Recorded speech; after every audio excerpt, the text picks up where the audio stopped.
Welcome to CMO Huddles Studio, the live streaming show dedicated to inspiring B2B greatness. I'm your host, Drew Neiser, live from my home studio in New York City. Building a high-performance marketing team isn't as easy as, say, lining up penguins on an iceberg. Sure, they all look sharp in tuxedos, but some dive in head first while others waddle away at the first sign of trouble. Do you hire superstars who dazzle for one season but bold at the next shiny opportunity? Or loan up with senior leaders only to discover no one's left to actually execute? Today, we're going to wrestle with those trade-offs and explore what it really takes to build a high-performing team that soars and sticks together and probably uses a lot of AI. With that, let's bring on Dan Lowden, CMO of BLACKBIRD and advisory board member of CMO Huddles, and a returning guest who's previously appeared on so many shows, including analyst relations, cybersecurity, and marketing as a business driver. Hello, Dan. How are you and where are you this fine day? Hello, Drew. This is always a pleasure. I always really appreciate being invited to these conversations. I am in Summit, New Jersey today, working out of the house. Rainy Summit, I am imagining, but it's gloomy, but it's sunny in here in the studio. There we go. So let's get into it. What is your overall approach to building a high-performing marketing team at BLACKBIRD? And I know you started as a department of one, so this gets really interesting fast. Yeah, I mean, it's one that's near and dear to my heart. I have been leader of teams for now, I hate to say it, almost 30 years, starting back at IBM. So I've done a lot of the big company thing, leading big teams. And then, as you just said, with BLACKBIRD, I was a team of one when I joined them as a startup, and I have since grown it to 5 people. So I have learned over the years what's critically important is to hire the right people, the right culture, the right fit, the right diversity of talents, and all that goes along with that, and bring the best on board to help me create a successful brand, to help create leadership, and to make us look like $1 billion company, even though we're small to begin with, right? So to me, I personally have played a role in hiring every person that's been a part of my teams. I have still friends with people from 30 years ago and watched them grow and become even more successful and mentor them, and they've mentored me over the years. But to me, it's building a team that works really hard, that trusts each other, that complements each other, that challenges each other, that works together to improve on everything that we do and have fun together. Like, to me, that's critical because we're all working so hard. We put, blood, sweat, and tears into this. We have to have fun along the way. And that's been my approach of creating high performing teams, giving them the tools, giving them the freedom to do a lot of great work, but doing it together in a way that really makes marketing shine and becomes a strategic part of the company's success. So there's a lot of ground, lots of details in there that I want to go into, but I'm imagining that you're a virtual company, right? For the most part. Pretty much, based out of New York City, but yeah, we're spread out all over the world. So as a result, that's got to add another dimension to it because you're not seeing them in the office every day.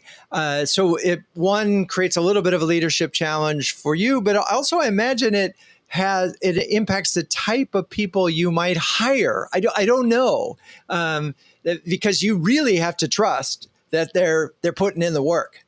Yeah, I mean, to me, it's hiring the right people. I don't necessarily worry about where they are based. If it's the right people with the right attitudes and the right hunger and curiosity to learn and do better, like that's what I love, right? And I will help them. My goal is to help them be successful, not only with my current company, but also in the future. So yes, there's a trust factor, but at the same time, they have to show great work, right? And show progress and share their work. And we create and are very, very effective in creating a lot of different content and campaigns and testing things through AI that we're all helping each other on a regular basis. But what's also important is every quarter we come in together. right? So they would fly in or take the train or drive up, and we'd come and spend 2 days in New York City together. We'd go out to dinner. So we get to know each other personally, yes, personally, as well as professionally. And that's what builds trust. That's what builds excitement. And to show the impact that we're having on helping the company, helping sales drive, all the top of the funnel activity, all the way down the customer journey, we show impact. And to me, that proves the team's doing great work together. And it's worked out really well. This is my 12th startup over the years. And, we've gone through a lot of successes, a lot of acquisitions because of it.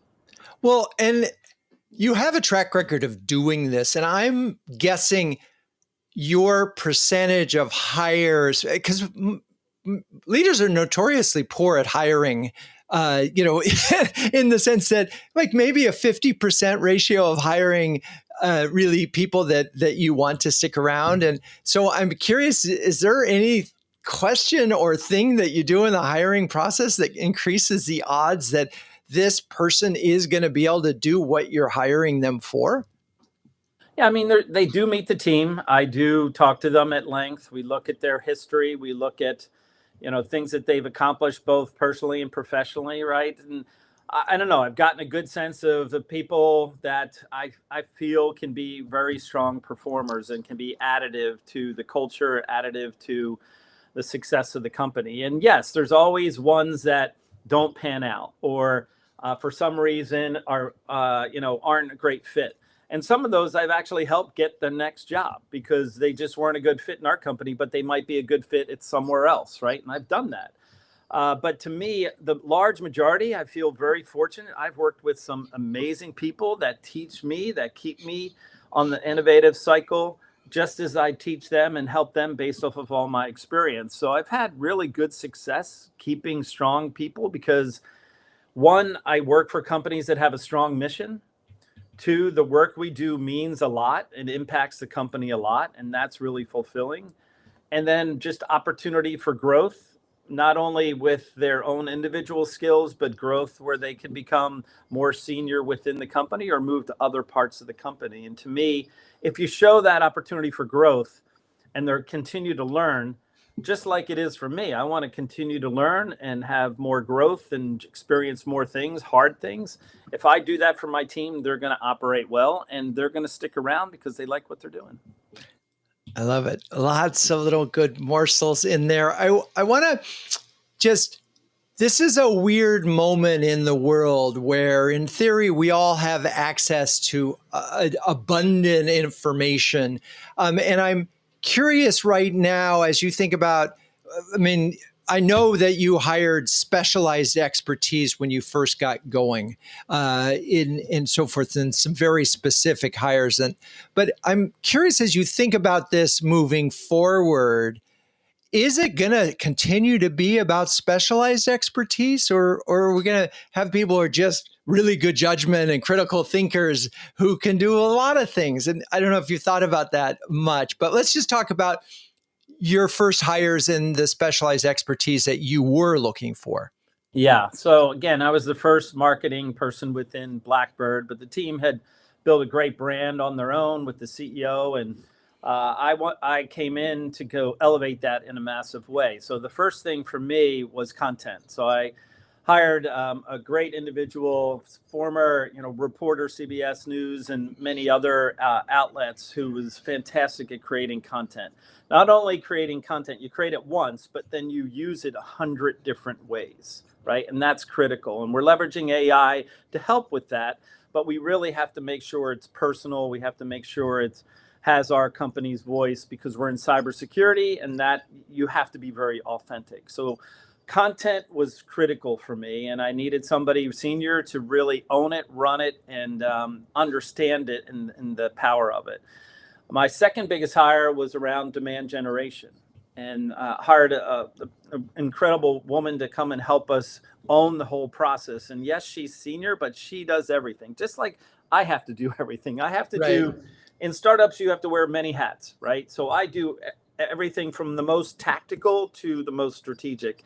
She does that on a demand generation perspective, knows all the tools, knows the tech stack, knows how to create campaigns that are personalized. And we've crushed it with great content and great demand gen. You have to have both in order to be successful. You need the content first. And then my, really next hire was around events, because we do a lot of events and experiential events, and we have to stand out. We have to look different. And that's really it. We've hired an intern that's helping us, that's learning, and she's doing amazing as well. I have one BDR on my team, and he does a great job. So to me, that's kind of the baseline, and then we can grow from there. And it's the same thing that I did at Human. When I started at Human, I had 2 people. That was my previous company.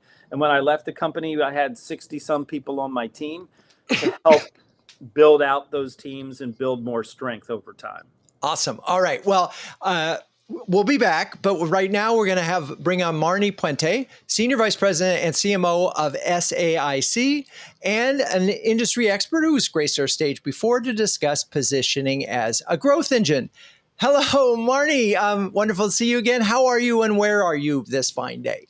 Hi, Drew. Yeah, it's great to be here. I am actually at home in Rehoboth Beach, Delaware, but based in DC. My job is based in DC, so I tend to go back and forth. Any city that has the word beach in its name makes me happy. I just want you to know. Yes, me too. It just does. That's my roots. Interesting. You're at a very different scenario. You're at a big, Fortune 500 company. I'm wondering if any, listening to Dan and Startup Mode, anything he said resonated with you. 100%. So I'm in a Fortune 500 company. It's government contracting. So I went from B2G back to B2B commercial for the last 7-8 years, now back to B2G, which has shifted a lot, right? With this administration and just recently. But yes, so much of what Dan said resonated with me because I often say we are a startup marketing department in a Fortune 500 company. And one of the things that actually appealed to me about this position was my fabulous CEO, Tony Towns-Whitley, who came from Microsoft, leading the highly regulated businesses and saw a gap in marketing. It's traditionally been more of a communication shop, as a lot of sort of government contractors are heavily focused on comms. And so there's just been a real opportunity to build, and this was exciting to me because I got to really start with a blank slate, which not CMOs have the luxury of doing that. And so I've had the opportunity to really hire the talent I need while building the marketing function, and bring in new capabilities, skill sets that have never existed at SAIC before, and also bring in what I've learned from commercial best practices into government contracting. So it's been quite exciting. And so let's get specific and talk about some of the things, some of the hires that you've made and how they filled some of the gaps that you saw. 100%. So when I came, because it was more focused on communications, minimal advertising and website and trade shows is very big. It was more in kind of in that awareness realm. If you think about the marketing funnel, very little around differentiation, not a lot of thought leadership or marketing campaigns. No down funnel. So in terms of demand gen and even, ABM and deal-based marketing. So I've really had the opportunity to kind of hire the best of the best from, previous roles, people I've known and some I haven't known, but to really lay out, starting from scratch, what the marketing function, what good looks like. And as I said to Tony, my CEO, when I interviewed and when I first started, I don't just want to play catch up in B2G. I want to do something different. And so bringing in a high performing team from, former companies I've worked with, Accenture, KPMG, and others, Fortune 100, that really know what good looks like, and bring pretty sophisticated skill sets around those capability areas that I mentioned, and starting small and piloting and starting to prove out the real value of marketing beyond the more traditional, government contracting practices, trade shows, advertising, et cetera. So it's been an incredible opportunity, and we're still scaling, we're still building, we're still growing. But I think where I was fortunate was I really had an opportunity to bring in talent that I knew had the right culture fit and the desire to build with me. And it's so interesting as you were talking, I was thinking about as a marketing leader going up through the ranks, if you start to think about everybody that works for you as a potential hire at the next company you go to, you're going to spend more time mentoring, you're going to spend more time helping, you're going to spend more time as opposed to just thinking about you and your role. And I think that's a one thing. And it's funny because oftentimes if you're interviewing for a VC-backed company, the VC might snarkily ask you, name 10 people that will come and join you. I mean, they're asking because they want to save the recruitment fees, but they're also asking, are you the kind of leader that people will want to follow? And I think that's a really important thing to be thinking about, right? Yeah, absolutely. Yeah, Drew. And I think what I've been fortunate, I mean, I've had incredible employees in the past, and I love this topic because I'm so passionate about team building. So I actually did have a number of people that want to follow, and some really savvy marketers. No question they could do the job. They're competent. I know we'll probably talk a little bit about culture. For me, the culture fit is as if not more important, particularly when you're coming from a large company, which many of my folks have, like myself, and you're building from ground up. So they needed to also have that entrepreneurial spirit and willingness to roll up their sleeves and meet the business where they're at. And so that culture fit has been really important. But yes, 100% agree. I think what I'm finding, and I'm so excited to hear from my employees that have come from massive, Fortune 100 companies like myself, is, wow, I'm learning more here than I ever learned there.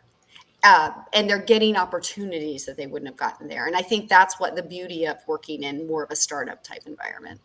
Interesting. I want to go, and we will talk about the culture fit, but I think that's so interesting in that in some ways there's the marketing department culture, which you are changing and evolving and turning into something that, as you said, is more of a demand gen engine, and both big picture differentiation and, a little M marketing in terms of just tactically getting out there in different ways. That's a department level, but at the same time, you're probably thinking about this giant company that has a culture that may be very different. Very different. And I really have to say kudos. And I'll be honest, I think it would have been harder to come in before Tony Towns-Whitley and the leadership team that she's built that's so fantastic, that really rally behind marketing. Because this is I think I mentioned to my boss at one point, this is change management. He said, no, this is a tidal wave. This is sea change. So we are like, movers, and we are disruptive. And he said, I want you to continue to be disruptive, because especially with the evolving landscape in government contracting, what got us here won't get us there. And so I feel like, and it just quite honestly ended up being fortuitous that I had brought in a lot of commercial talent into government contracting, because that's really where government's headed. And so we have a little bit of a leg up, but we also have to meet the business where they're at, because to your point, it's the way it's always been done, that's changing, right? And marketing is very new to many of them, right? And so we've had to prove out value quickly, lots of pilots, a lot of meeting them where they're at. And that's why that culture piece is so important, because if you bring in someone who's, well, this is the way we do it, or, this is without meeting the business and that sort of compromise and bringing them along, that's been so important for the folks that I've hired, that they have that willingness and desire to educate. And we have something at SAIC, my team, we market marketing. And that's one of our biggest priorities. So there's a lot of education, there's a lot of change management, and proving value quickly. So one last question before we move on. I want to get to the sense of, you brought in a lot of good talent, and you want to get that talent to mesh and sort of work in sync. And I'm curious if there are any specific things that you did to sort of help, besides the marketing, which is a great thing in and of itself, to sort of help this team be high performance in its own little way. Anything that you can think of that would help do that? Oh, yeah. I mean, I think so many things. One,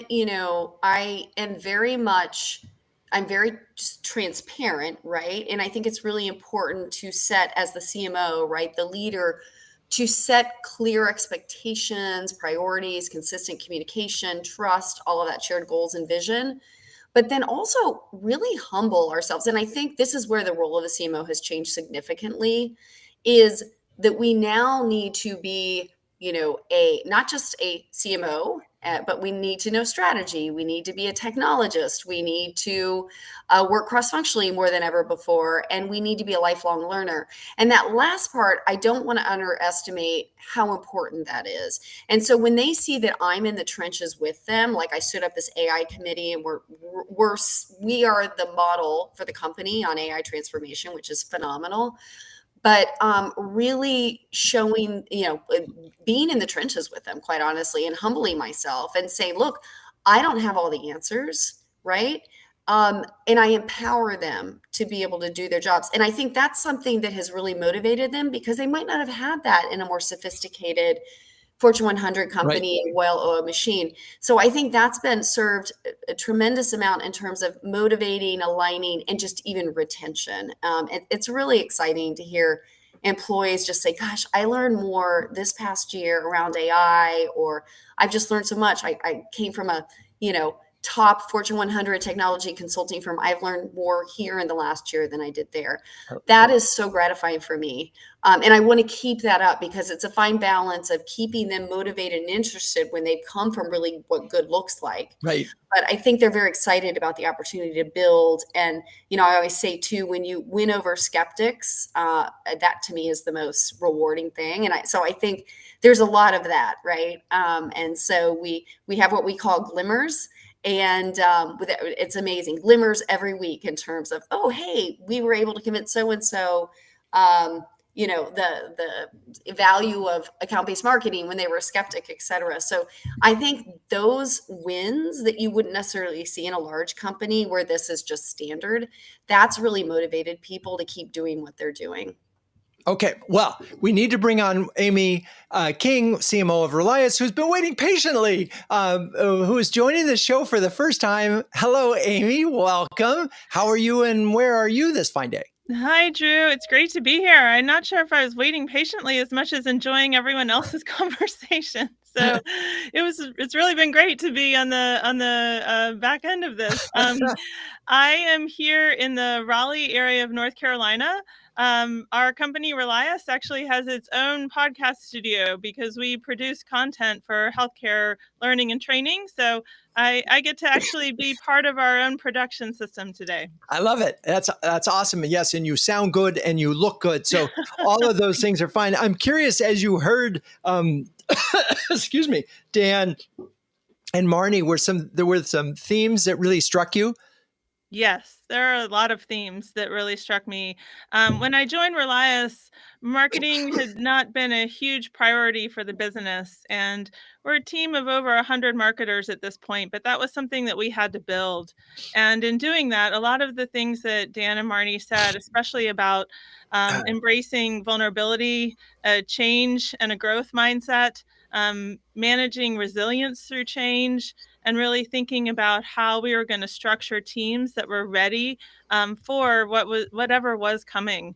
It also required us to really be very intentional about leadership hires. So I kind of broke down what we had to do. We really had a full marketing reset, and that really we had to look at our strategy as a business and then figure out how do we need to structure our marketing team in order to be able to achieve that strategy. And then we had to make sure we had the right leaders in place, ones that would be able to do a lot of what Dan and Marni mentioned. They embrace change. They are very open to being humble and vulnerable. They're really willing to celebrate wins and failures and learn from those. So it took us a little bit to get that kind of team in place. And then once we had it, we had to really look at the problems across the business, especially from our stakeholders. So we really consider ourselves a service organization that's serving sales, client care, and other areas within the business. So what did they need from us, and where were we not meeting those needs? And then how did we need to upskill, hire, develop, and really understand what we then needed to do in order to meet those challenges that the business was facing? And then lastly, I think it was 2 areas of measuring our success. So making sure we were transparent with the business about what we were doing and how it was performing and where we were going to go. And then making sure that we were continuously, periodically, but regularly surveying our teams. As we've hired those people, are they happy? Are we helping them grow professionally? Are we providing the opportunity for them to be lifelong learners? So all of that was a journey, and it's something that all of those areas are ones we continually want to improve. But it was definitely a process, I think, to get there. Well, there's a lot to unpack there. I want to maybe focus on a couple of things, probably. Like the lifelong learning thing is really interesting. I mean, it's funny. I'm going to give Amy introduced me to Amy Edmondson, author of The Right Kind of Wrong. We have secured her for a career huddle coming up in December. And she talks about experimentation and culture and failure. And I'm curious if that's part of your modus operandi as a result of having read that book and studying that. 100%. One of my favorite examples from the book, because it's actually very relevant to healthcare and the nurses that we work with, was she found that nurses too often in care settings were unwilling to submit when an incident or a negative event had happened because they were worried that would affect them personally in terms of how they were ranked for their performance. And you can imagine if hospitals aren't willing to know where incidents are occurring, that how are you ever going to improve? How are you going to make your workforce better and your floor better? And that was a lesson we really brought back to our own marketing teams. And what we've started doing both at our marketing all hands and then within team meetings is having a section for every meeting where someone brings up an intelligent failure as an example or a case study. And not just the failure, but then what they then changed in terms of their behavior. How did they learn from it? And what are they now doing differently as a result of that? And we found that that culturally has had a big effect on our marketing team. People are much more willing to identify areas that we need to quit doing things, because I think too often marketing organizations can get in the habit of, well, we do this because we've always done this. So they're much more willing to say, hey, we should stop this because it's not working. Or they're much more willing to say, hey, this is something that went wrong, but I want us all to learn from this so that we don't all make the same mistake. And, they're celebrated for that. And I think the more you can create that kind of culture, the better you're going to be able to improve. And to the point of, the theme we're talking about here, that's really how you're going to get to growth. And it's interesting. My guess is that initially when you launched that program about intelligent failure, there was a lot of reluctance, and it took some time that people could be confident that it was okay. Yes. Definitely. And it has to come from the top, right? Myself talking about failure, my leaders talking about their examples of failure. It requires everyone to buy in. And yes, it takes a little time. Everyone isn't going to jump on the intelligent failure bandwagon right from the beginning. But as you institute it as a regular practice and people start to see that there's no downside, there's no penalty, and it really fosters respect for colleagues. So we've definitely found too that it creates a culture of respect as people are willing to do that, as well as more vulnerability within the team. So I won't say necessarily every single 100% person is willing to jump up there, but we've created enough of a movement around that I think it's definitely made a difference within our team. It was so interesting. I have like 2 minutes left of the book that I'm listening to, and towards the end of the book, she mentions a Google leader who went to the team and said, "Yeah, there could be layoffs, but I promise you that the first will be the ones who have not made a single mistake." Yes. And I thought that was such an interesting way of framing it, because if you haven't made a mistake, then you're really not trying to do anything new. And so, but creating a culture of intelligent failure. So, all right, I got down into the weeds a little bit. I'm wondering from just on a high level, I know you also mentioned tracking and surveying. Cousin, do you use a tool or anything for that? For employees, I meant. Yeah, so we usually do two major company surveys a year. One surveying our entire employees, and it's pretty extensive. Another is surveying all of our employees specifically about their managers so that we can use it for leadership improvement. And then we'll do periodic ones throughout. But the large company survey is something that's done across the business, and it's something we take very seriously. We have to make commitments as leaders and departments about, based on survey results, what we're going to do with that information and how we're going to change behavior based on, the issues that we're finding that our teams are most frustrated with. Yeah, I was reading somewhere that some of that data is often inaccurate. Mm. Right. And that sometimes because there's a recency bias and, oh, I just had a bad conversation with a boss. So that boss is terrible. Right. And they don't listen. Right. And so it's so difficult in this world of measurement because you do one moment in time. But nonetheless, I'm imagining that there is good learning and there's things that come up that bubble up that you realize, yeah, this probably is an issue. Yeah, that's a great point. And we're not using it to target any individual. That's much more done through performance reviews. And we can talk about competencies and skills, but we do a lot of skills and competency assessment as well. So the survey is really for us to find more larger trends. Some of the ones we're working through right now that the survey has found that we need to improve are the workflow within my team is well organized. So there's an example of where we're finding that there's probably as we've made a lot of changes quickly, there's some areas where process needs to be improved. It can highlight areas that we're struggling with as a team when it comes to empowerment. We actually score really well on that one, and I'm really proud of that. But we find that the major trends that we're having issues with across a department or across a company, the survey can be pretty accurate for pointing those out. And then we can dig in more as a leadership team on specifics. But you're right, we don't use it to try and isolate things that are often, to your point, time bound and could be, moment in time kinds of things. I love it. All right. Well, we're going to take a little tiny bit of a break so I can talk about CMO Huddles, and then we will come back to you and actually all of you. Launched in 2020, CMO Huddles is the only community of flocking awesome B2B marketing leaders, and that has a logo featuring penguins. Wait, what? Yes. Well, a group of these curious, adaptable, and problem-solving birds is called a huddle. And the leaders of CMO Huddles are all that and more, huddling together to conquer the toughest job in the C-suite. So, Dan, Marni, Amy, you're all incredibly busy marketing leaders. I'm wondering, and I don't know, pressure, if you could share a specific example of how CMO Huddles has helped you. Dan, you're the longest veteran here from the very beginning. Feel free to share something. Yeah, I mean, to me, it's all about the community and sharing the challenges and the successes. And we get to talk to our peers who are going through the same things that we are and learning from that, right? And building friendships from it, but also helping us do our jobs better. So to me, CMO Huddles has been incredibly impactful to me and the companies I serve. I love it. I appreciate that. And I appreciate you. Marni, any thoughts? Yeah, absolutely. I mean, ditto to everything Dan said. I think also moving into a CMO role, there's a lot of CMO peer exchanges out there. What I find so beneficial about this particular one is the focus on B2B because we are unique, right?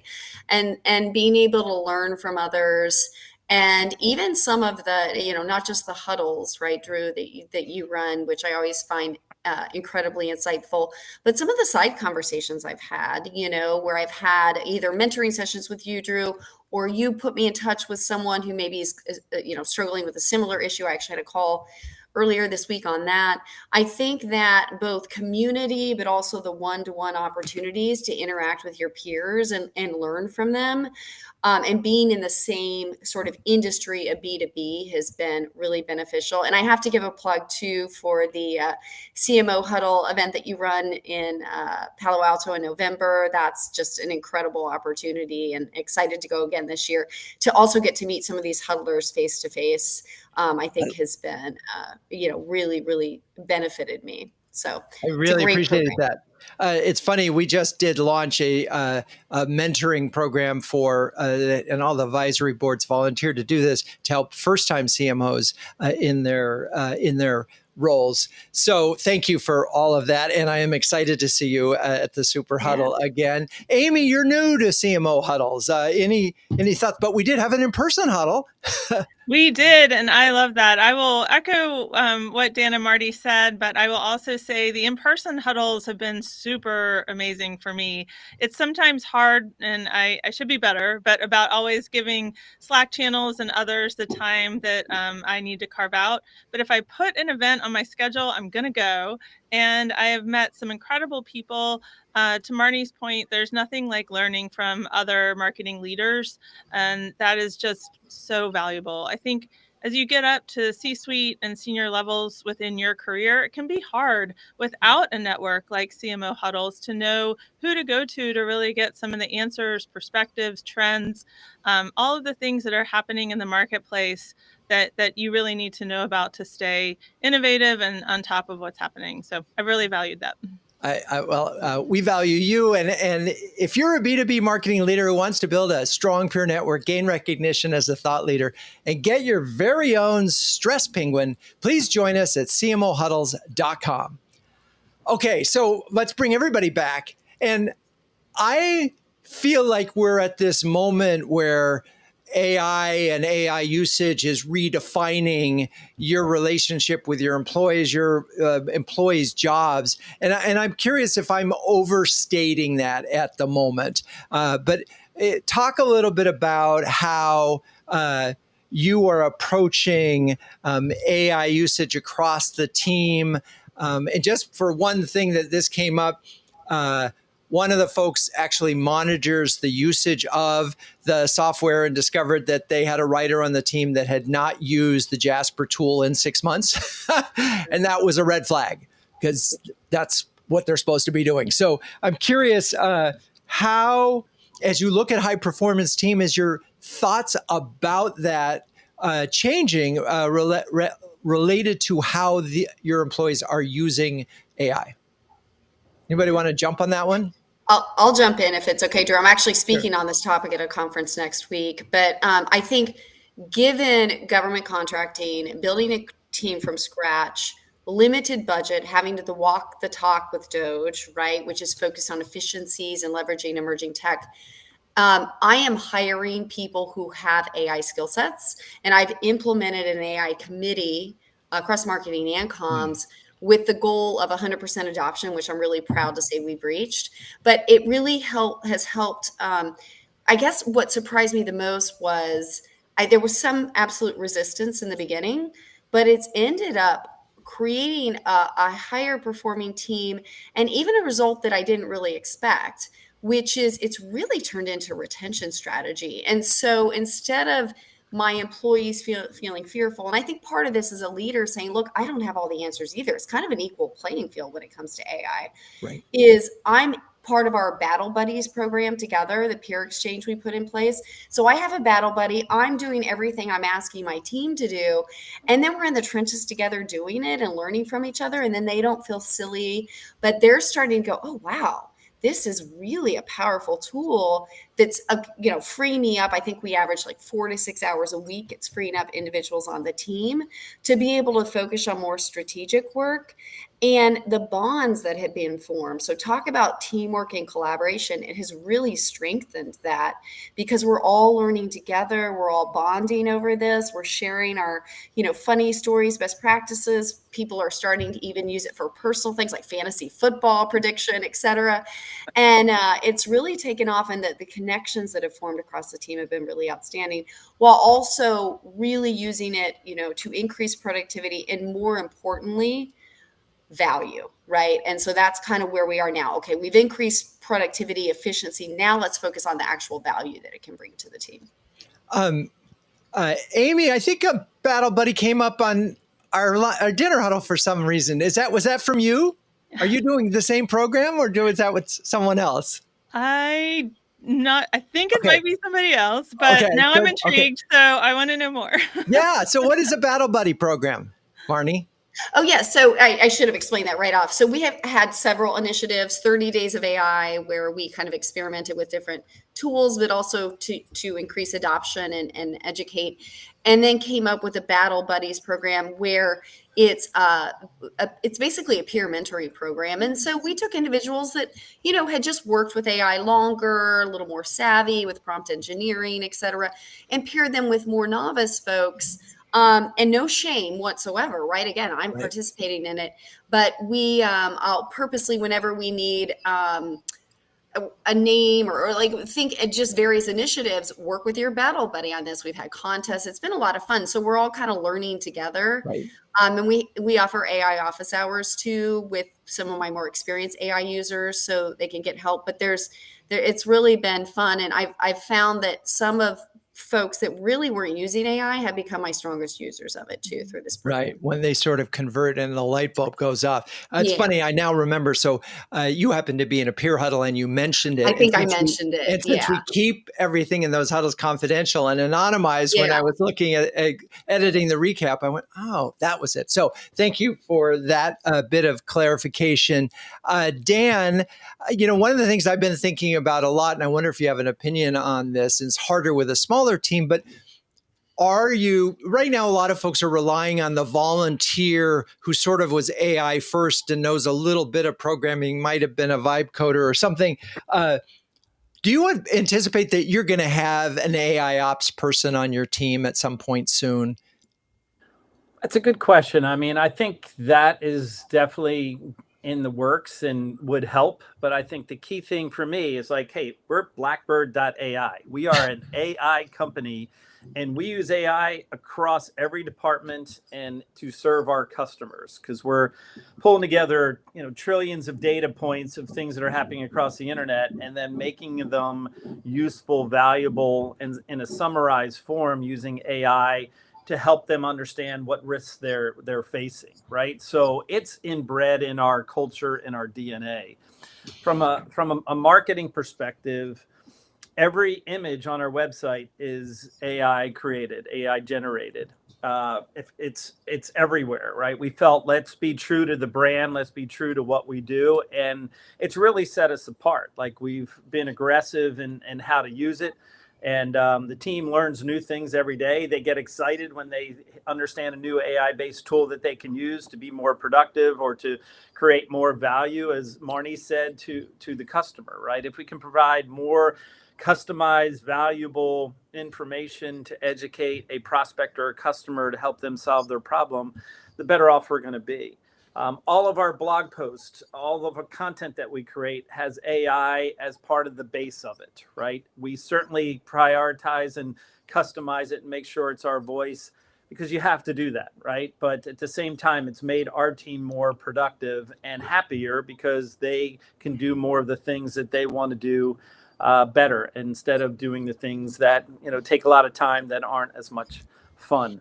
So to me, we're AI first in everything that we do, but it has to provide value. It has to be our voice, and it has to be authentic because in our world, you have to build trust and friendships and partnerships in cybersecurity, and you can't blow that. You have one shot at that, so it's got to be a balance. It's so funny. I get people reach out all the time to be on the podcast, and I got an email from somebody who wanted to be on my show because they invented a new kind of toilet seat or something like that. It was a B2C offer, and they sent 3 notes to me saying, "Oh, we love your show. I think it'd be a perfect guest." And I wrote back to the guy and said, after the 3rd time, "You have obviously never listened to my show." The guy wrote back immediately, said, "You're right. I haven't. My bad. I've been using an AI service to do this." And that is where it goes wrong off the rails. I just had to share that publicly because these are the things that you need to worry about. But I want to get to a larger issue. I think people feel stressed about all the things. And ironically, while it is amazing that we are getting more done, there are so many tools to learn.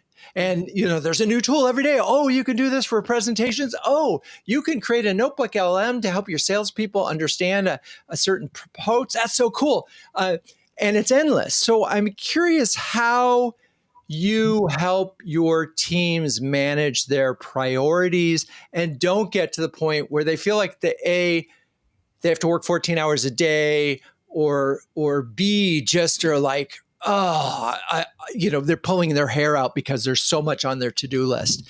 And that's, you want them to be productive. So I'm curious, how are you dealing with prioritization? Amy, you want to take that one? Sure, I'll start. So we've, over the past 2 years, embarked on a major transformation across the business, where we're going from being a point solution B2B SaaS business, which was really focused on learning and training in healthcare, to one that's a healthcare workforce management platform that's really providing multi-solution, multi-product ways in which our healthcare customers can solve key challenges.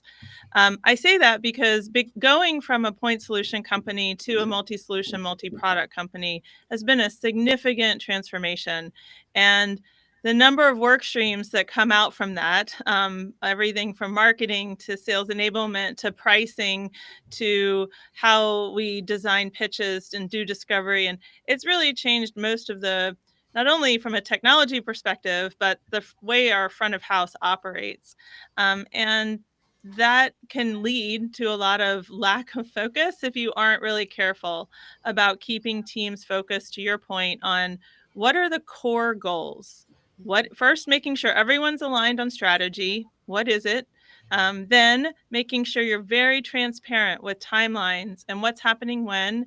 And then making sure the teams that are in charge of getting everyone ready for all of those. For us, a lot of that lives in our market intelligence and product marketing teams, are super clear with everybody on focus, so that people know that they don't have to get all spun up on all of the things that might seem a little chaotic. They know a plan, they know how to follow it, and they know what the priority is in what order. And we all reinforce that through a lot of meetings and alignment. I think that's really important in situations where you're undergoing change quickly and it can seem disruptive. It's just really important to keep that kind of structure in place. And then again, make sure that you're measuring outcomes. We've been really happy to see about a 20 to 40% lift in our average deal size as we've rolled out additional solutions.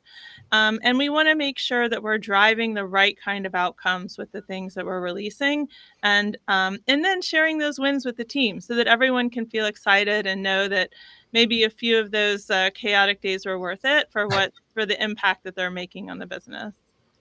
I'm curious, Dan or Marni, do you guys have an operating system like an OKRs or EOS that you use? Marni, you're shaking your head yes. Yeah, we have standardized OKRs, which are great. I will say I do separately have marketing metrics. So because they're standardized OKRs across enterprise operations, which is Right. where I fall, I've got the OKRs. It's not, I don't want to say it's a check the box. It's more than that. It's super helpful to track. But then I also have separate kind of marketing dashboard that I monitor that get down into very specific marketing KPIs. But yes, we do have, and then we have a corporate scorecard, and I have 2 key brand metrics that are tracked for my CEO and the board on those. So Dan, I'm going to throw this one at you. And because it's a small team and everybody has to be a high performer, but I'm curious about the challenge of managing high performers as a specific thing. And then I'll get to Amy and Marni, because I'm sure you have a mix. You have people who are good at their job, but they're good performers. And then there are people who are extraordinary. In your case, Dan, it feels like you have no choice, but you have to have high performers in your 4 spots.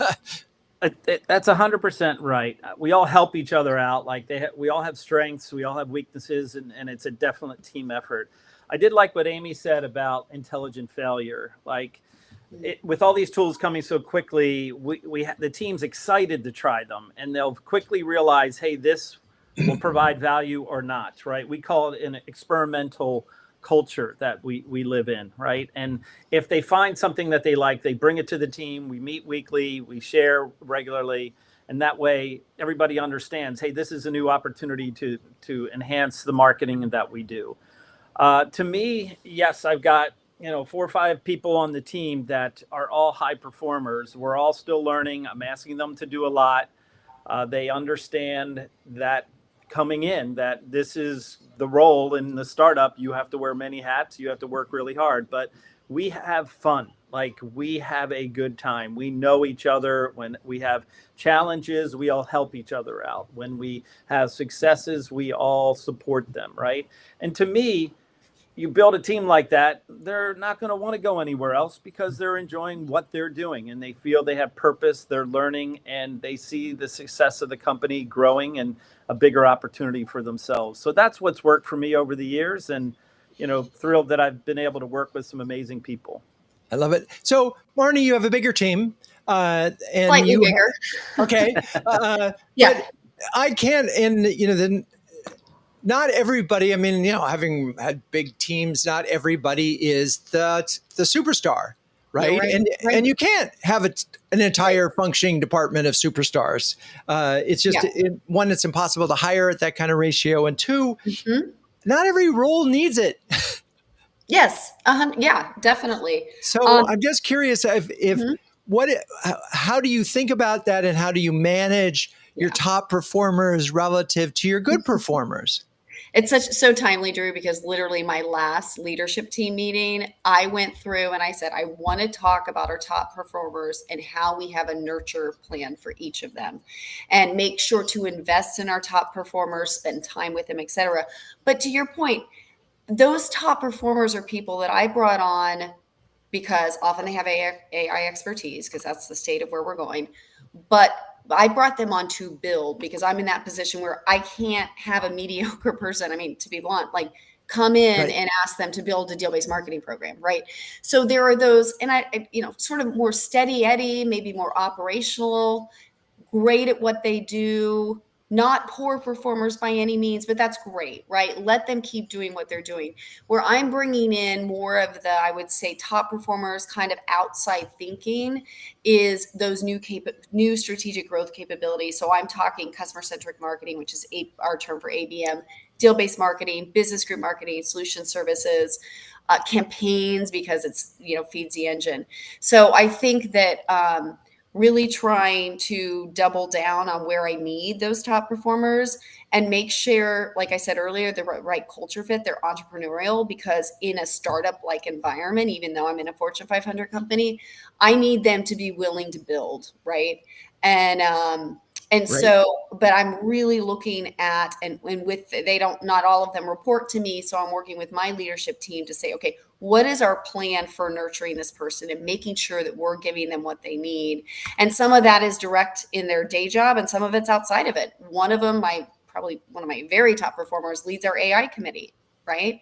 And so I think looking for those stretch opportunities for them and investing time in them is key.